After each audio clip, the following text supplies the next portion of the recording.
o Senhor disse a Abrão: sai-te da tua terra, da tua parentela e da casa de teu pai, para a terra que eu te mostrarei.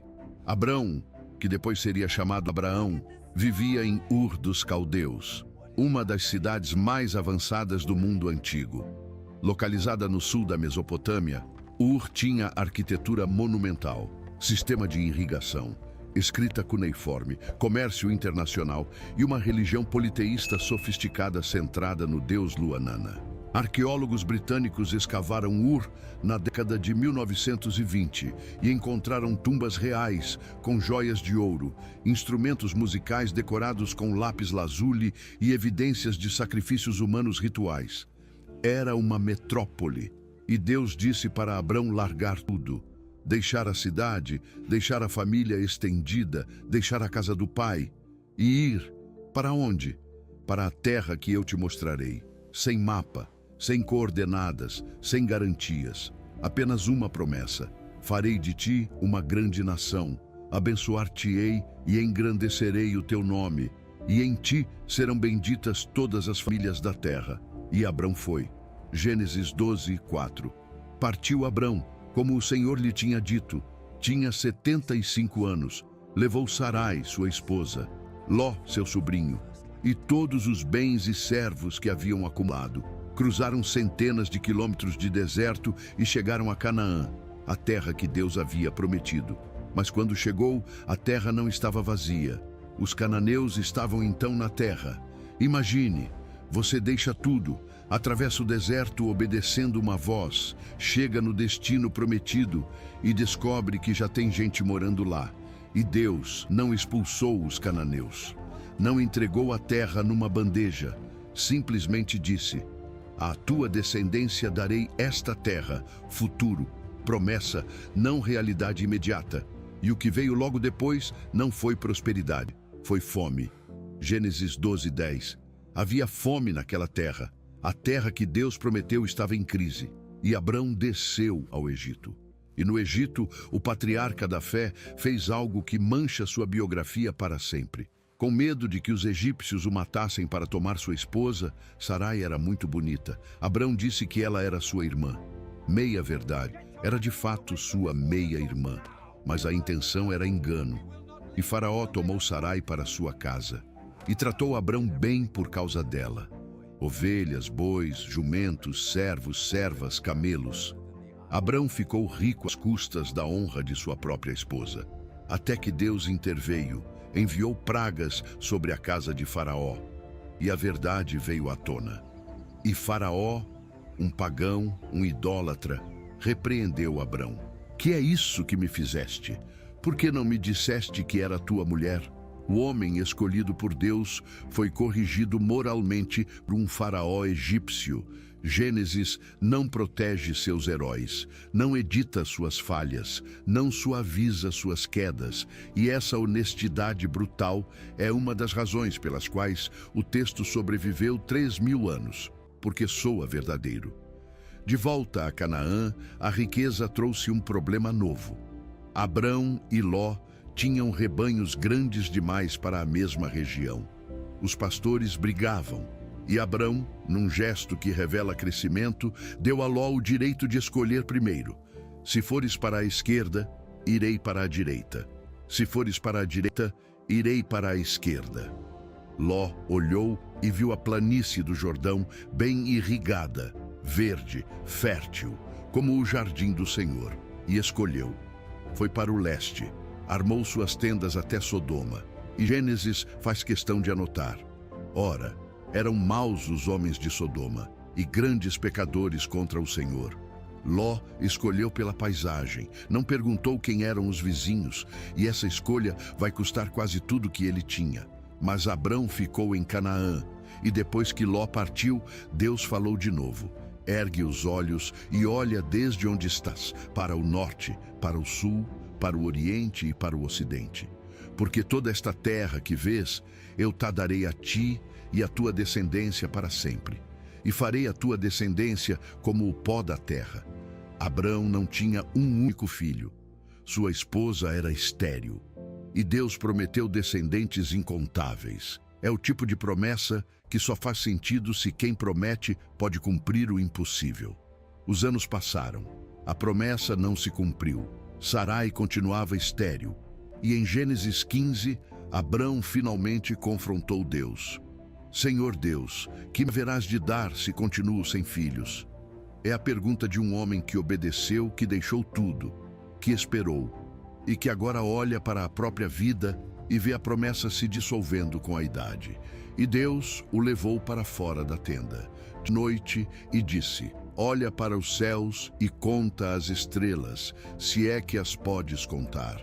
Assim será a tua descendência. Céu do deserto, sem poluição luminosa, milhares de estrelas visíveis a olho nu, talvez milhões. E Abrão, sem filhos, velho, com uma esposa estéril, olhou para aquele céu e fez algo que mudou a história da teologia para sempre. Creu no Senhor e foi-lhe imputado como justiça. Não ofereceu sacrifício, não cumpriu um ritual, não obedeceu um mandamento, creu. E Deus contou isso como justiça. É a primeira vez na Bíblia que a fé de alguém é reconhecida como mérito. E Paulo, milênios depois, vai usar exatamente esse versículo para construir a teologia cristã da salvação pela fé. Tudo começou com um velho sem filhos, olhando para as estrelas e decidindo acreditar no impossível. Mas a fé de Abrão tinha limites. Sarai também. E em Gênesis 16, os dois tomaram o assunto nas próprias mãos. Sarai ofereceu Agar, sua serva egípcia, como concubina. Talvez eu tenha filhos por meio dela. A prática era comum no Oriente Antigo. Documentos da Mesopotâmia confirmam que esposas estéreis podiam oferecer servas como substitutas. Não era escandaloso na cultura da época, mas era uma tentativa de fabricar humanamente o que Deus havia prometido sobrenaturalmente. E funcionou, biologicamente. Agar engravidou, e imediatamente o equilíbrio doméstico desmoronou. Agar começou a desprezar Sarai. Sarai culpou Abrão. Abrão devolveu o problema para Sarai, e Sarai maltratou Agar até que ela fugiu para o deserto. E ali, sozinha, grávida, fugitiva, numa fonte de água no caminho de Sur, o anjo do Senhor a encontrou. E perguntou: de onde vens e para onde vais? E mandou que voltasse, e prometeu: multiplicarei sobremaneira a tua descendência, que não será contada de tão numerosa. O filho nasceu, Ismael. Deus ouve. Abrão tinha 86 anos, e durante 13 anos acreditou que Ismael era a promessa cumprida. 13 anos pensando que o plano de Deus havia se realizado através de Agar. 13 anos vivendo na solução humana, sem saber que Deus ainda tinha algo completamente diferente em mente. Porque quando Abrão completou 99 anos, Deus apareceu de novo e disse algo que deve ter feito o velho patriarca questionar a própria sanidade. Sarai, tua mulher, te dará um filho. Sarai tinha 90 anos, e Abraão, porque agora Deus havia mudado seu nome, caiu com o rosto no chão e riu. Riu. O texto hebraico usa Itzak. Ele riu. E desse riso viria o nome do filho prometido, Isaque. Ele ri. Deus transformou a incredulidade de Abraão em certidão de nascimento. Mas antes que o riso se tornasse berço, Deus tinha assuntos pendentes. E em Gênesis 18, 3 homens apareceram diante da tenda de Abraão, nos carvalhais de Manre, no calor do dia. Abraão correu ao encontro deles, curvou-se, ofereceu água para lavar os pés, sombra para descansar e pão para comer. Depois correu até a tenda, pediu a Sara que amassasse 3 medidas de flor de farinha, quase 20 litros, e foi ao rebanho buscar um bezerro tenro e bom. Manteiga, leite, carne, um banquete improvisado em minutos. A hospitalidade no Oriente Antigo não era cortesia, era código de honra. Recusar um viajante era desonra. E Abraão serviu sem saber exatamente quem estava servindo. E então um dos visitantes disse: voltarei a ti por este tempo da vida, e Sara, tua mulher, terá um filho. Sara ouviu da entrada da tenda e riu, por dentro, escondido.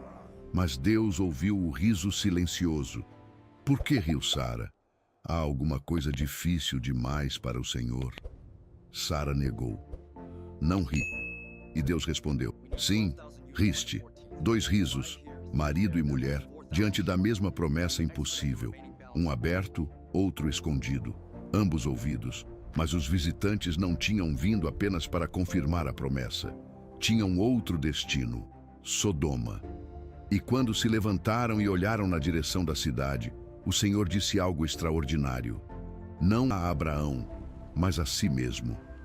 Ocultarei a Abraão o que faço? E revelou. O clamor de Sodoma e Gomorra se tem multiplicado, e o seu pecado se tem agravado muito. Deus estava prestes a destruir as cidades. E Abraão, o mesmo homem que havia mentido ao faraó, que havia fabricado um herdeiro através de Agar, que havia rido da promessa, esse homem fez algo que ninguém antes dele havia feito no texto bíblico. Negociou com Deus. Destruirás o justo com o ímpio? Se houver 50 justos na cidade, destruirás e não pouparás o lugar por causa dos 50? E Deus disse, se eu achar em Sodoma 50 justos, pouparei todo o lugar por amor deles. E Abraão continuou, 45, 40, 30, 20, 10, 6 rodadas de negociação, cada vez mais ousado. Não se ire o Senhor, e falarei mais esta vez. É uma cena de intimidade absurda. Um nômade no deserto barganhando com o Criador do universo pelo destino de uma cidade. E Deus aceitou cada redução. Se houvesse 10 justos em Sodoma, a cidade seria poupada. Não havia. Os 2 anjos chegaram a Sodoma ao entardecer. Ló estava sentado à porta da cidade, posição que indica que era um cidadão estabelecido, possivelmente um juiz ou autoridade local. Ele os convidou para sua casa. Insistiu. E antes que se deitassem, os homens da cidade cercaram a casa. Todos, desde o mais moço até o mais velho, de todos os bairros. O texto faz questão de dizer todos, sem exceção de idade, sem exceção de bairro, a cidade inteira, e exigiram que Ló entregasse os visitantes. A resposta de Ló foi horrível por qualquer padrão. Ofereceu suas próprias filhas. Os homens recusaram, avançaram sobre a porta, e os anjos puxaram Ló para dentro, fecharam a porta e feriram a multidão com cegueira. E mesmo cegos, o texto diz que continuaram tateando, procurando a entrada. Esse detalhe é o que torna a cena tão perturbadora. A cegueira não os deteve, não os fez parar e pensar, não os fez recuar. Continuaram tentando. A compulsão era mais forte que a própria visão. Os anjos disseram a Ló para reunir sua família e sair. Ló foi falar com os genros e eles acharam que era brincadeira. Risaram. Ao amanhecer, os anjos agarraram Ló pela mão. Ele, a esposa e as 2 filhas, e os tiraram à força. Detendo-se ele, aqueles homens lhe pegaram pela mão. Ló hesitou. Mesmo depois de tudo que viu na noite anterior, mesmo com anjos dizendo foge, mesmo com a destruição iminente, ele hesitou. Estava confortável demais, tinha construído vida demais ali, e a instrução foi clara: escapa-te por tua vida, não olhes para trás. E então o Senhor fez chover enxofre e fogo sobre Sodoma e Gomorra. A palavra hebraica para enxofre, gofrit, é a mesma raiz usada para descrever materiais vulcânicos. Arqueólogos que estudaram a região ao sul do Mar Morto encontraram camadas de cinzas, esferas de enxofre puro e evidências de destruição térmica em temperaturas superiores a 1000 graus centígrados. As cidades foram incineradas e a mulher de Ló olhou para trás. Uma frase, uma ação, um resultado, tornou-se uma coluna de sal. A região do Mar Morto tem formações salinas naturais em toda parte. Pilares de sal que emergem do solo como esculturas acidentais. E uma delas carrega esse nome há milênios.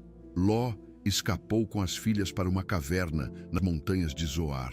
E o que aconteceu naquela caverna, as filhas embriagando o pai, concebendo filhos dele, gerou duas nações, Moabe e Amon, povos que vão assombrar Israel por séculos, tudo nascido de uma escolha que Ló fez capítulos atrás, quando olhou para a planície verde e não perguntou quem eram os vizinhos.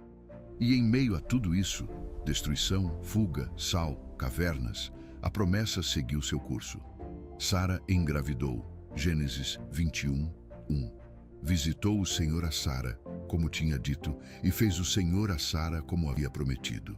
Ela tinha 90 anos, Abraão 100, e o filho nasceu, Isaque. Ele ri. Sara disse: Deus me deu motivo de riso. Todo aquele que ouvir rirá comigo. O riso de incredulidade se transformou em riso de alegria. O impossível estava mamando no colo de uma mulher de 90 anos, mas a alegria trouxe conflito. Ismael, o filho de Agar, já tinha 14 anos. E quando Sara viu Ismael zombando de Isaque, ou brincando com ele, a palavra hebraica é ambígua, exigiu: expulsa esta serva e seu filho. Abraão sofreu. O texto diz que a coisa lhe foi muito penosa por causa de Ismael, porque Ismael também era seu filho, também era sua carne. E Deus disse: não te pareça isso mal, atende a Sara, porque em Isaque será chamada a tua descendência. Mas do filho da serva farei também uma nação, porque ele é tua semente. Abraão acordou de madrugada, deu a Agar pão e um odre de água, e os mandou embora. Um odre de água para o deserto. Imagine o peso daquela manhã. E Agar andou errante pelo deserto de Berseba, até a água acabar. E colocou o menino debaixo de um arbusto, e se afastou um tiro de arco, e chorou: que eu não veja morrer o menino. E Deus ouviu a voz do menino, e abriu os olhos de Agar, e ela viu um poço. E o menino cresceu no deserto de Parã, tornou-se arqueiro, e sua mãe lhe tomou mulher da terra do Egito. E a tradição islâmica identifica Ismael como ancestral do profeta Maomé e dos povos árabes. Uma linhagem que começa com uma serva egípcia, um odre de água e um menino chorando debaixo de um arbusto. Isaque cresceu. E então veio o teste que define Abraão para sempre. Gênesis 22, 3 palavras em hebraico que abrem o capítulo como uma porta para o abismo. Veha Elohim Nissa et Avraham. E Deus provou Abraão e disse: toma agora o teu filho, o teu único filho Isaque, a quem amas, e vai-te à terra de Moriá, e oferece-o ali em holocausto. Repare na construção. Não disse apenas teu filho, disse teu único filho, depois a quem amas. Cada especificação é uma camada de peso.